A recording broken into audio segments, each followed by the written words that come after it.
I'm going to give a talk on distributed system, which is part of the cloud computing system. What exactly a distributed system? Assume that you got systems A, B, C, D. A is in Calcutta, B is in Bombay, C is in Bengal, and D is in Chennai. So these four systems are in different locations.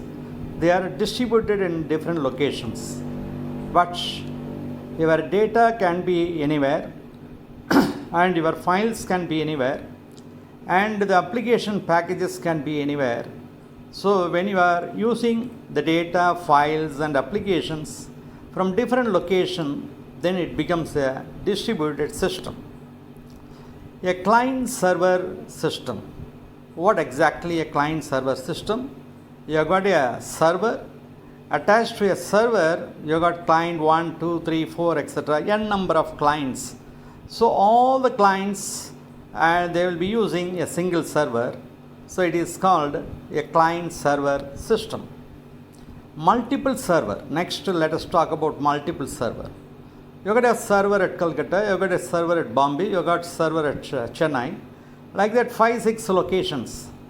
And from any server to another server, say Bombay to Calcutta, Calcutta to Chennai, Chennai to Bombay, like that anywhere, when the data transaction is possible, then all these servers, they are working in multiple direction, so they are called multiple servers.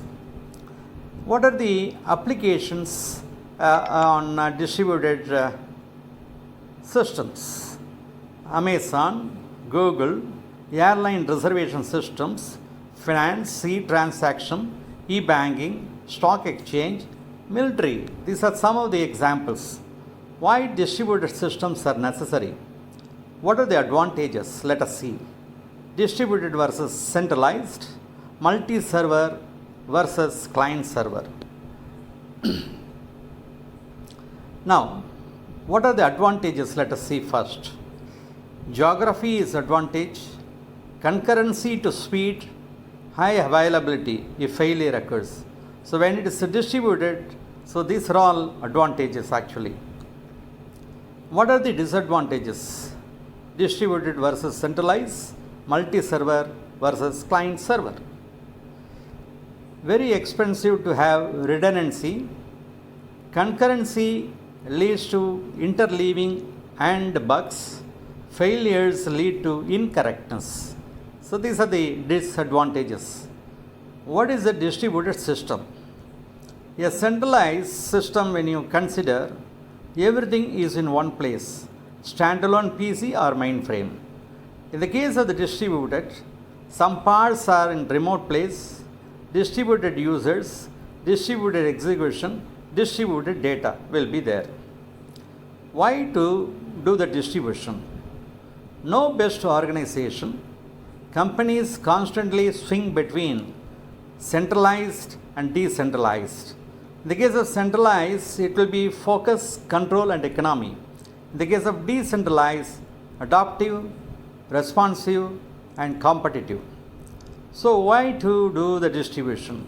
Reflect organization or application structure, empower users and producers, improve service, distributed load, use PC technology that is very economical.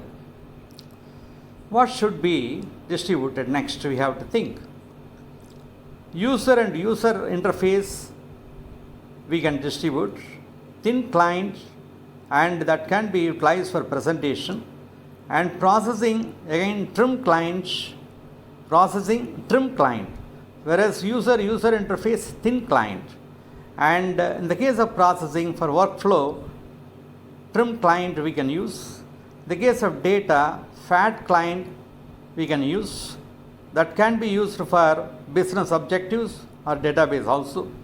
Further, we can discuss the trade-offs later in this regard.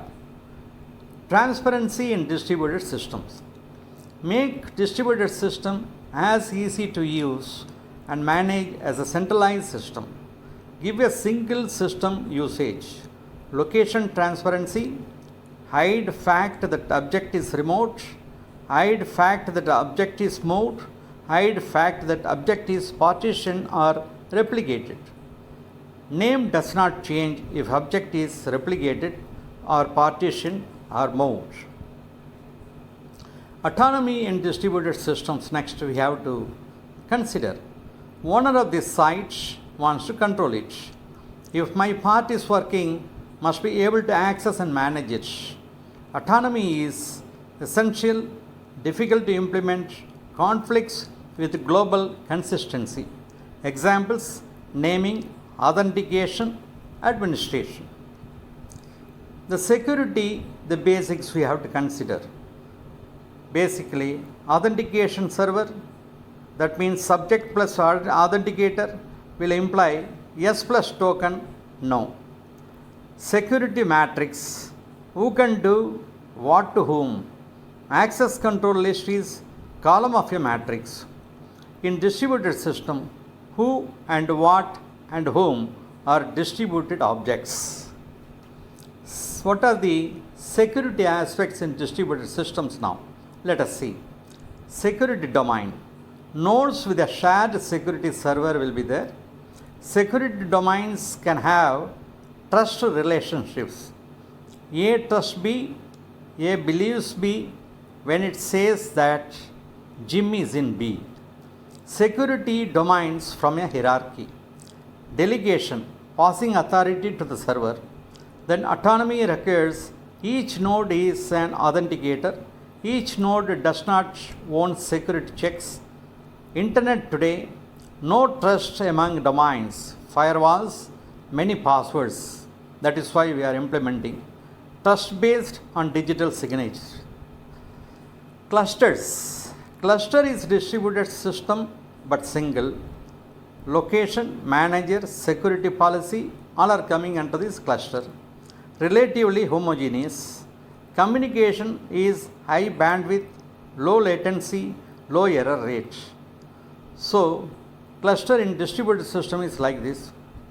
Cluster use distributed system techniques for load distribution, storage and execution, growth, fault tolerance. Then we will talk about the partition data, break file into disjoint groups, exploit data access locally, put data near consumer, less network traffic, better response time, better availability, owner controls data autonomy. Spread load is nothing but data or traffic may exceed single store.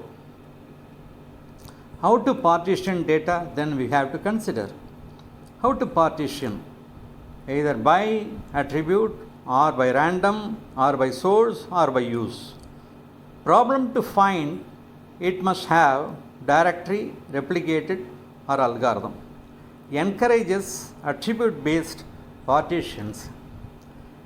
Next we will see the replicated data place fragments at many sites. The pros. What are the pros? We will see. Improves availability, disconnectivity, mobile operation, distributes load, reloads are cheaper. What are the cons? It is n times more updates, n times more storage. Placement strategies, dynamic, that is cache on demand, static, place specific. Updating replicated data. We have to consider how to do the updating replicated data. When a replica is updated, how to changes the propagate. Master copy, many slaves copies, SQL server, we have to take care. Then symmetry and anytime access also we have to consider. Then client server interactions. Request response should be good. Response may be many messages. Conversational, server keeps client context. Dispatcher, 3-tier complex operation server. Queued and DQ client from server allows disconnected operation. Queue request and response, time decouples, etc. Server 3 transactions, almost real time and communicate at each other's convenience. Disk queues survive client and server failures. So these are coming under queued request and response in the case of distributed data processing. Why queued processing is needed? Priority on request, manage workflow, and deferred processing in mobile application, interface heterogeneous systems. Work distribution spectrum, presentation and plugins, workflow manage sessions and invokes objects, business objects, database. So this is the work distribution spectrum. And PC evaluation to pre-tier, standalone PC, then came PC plus file plus print server, then PC plus database server came, then PC plus application server. Now currently ActiveX client, ORB ActiveX server, Xscript, these are all. So this is PC evaluation to 3-tier system now we have got. The pattern, 3-tier computing today, the pattern, what is the pattern? Clients do presentation, gather inputs, clients do some workflow, Xscript, clients send high-level requests to ORB. ORB is nothing but object request broker, and ORB dispatches workflows and business objects, proxies for clients, and for clients flows and queues. Server side workflow scripts call on distributed business objects to execute data task. The 3 tiers today, the 3 tiers, it is involving with HTML, internet, legacy gateway, ORB, object server pool, and middleware ORB, and object data server, DCOM. So this is the 3-tier style today what we are doing. So why did everyone go to 3-tier today? Next, we have to think about. Number 1 is manageability. Business rules must be within the data. Middleware operation tools. Performance, that is scalability. Server resources are precious. ORB dispatches requests to server pools. Technology and physics. Put UI processing near user. Put shared data processing near shared data. So this, I have given you a talk on distributed data processing. Then let us see further series as part of the cloud computing. Hope you enjoy my talk. Thank you very much.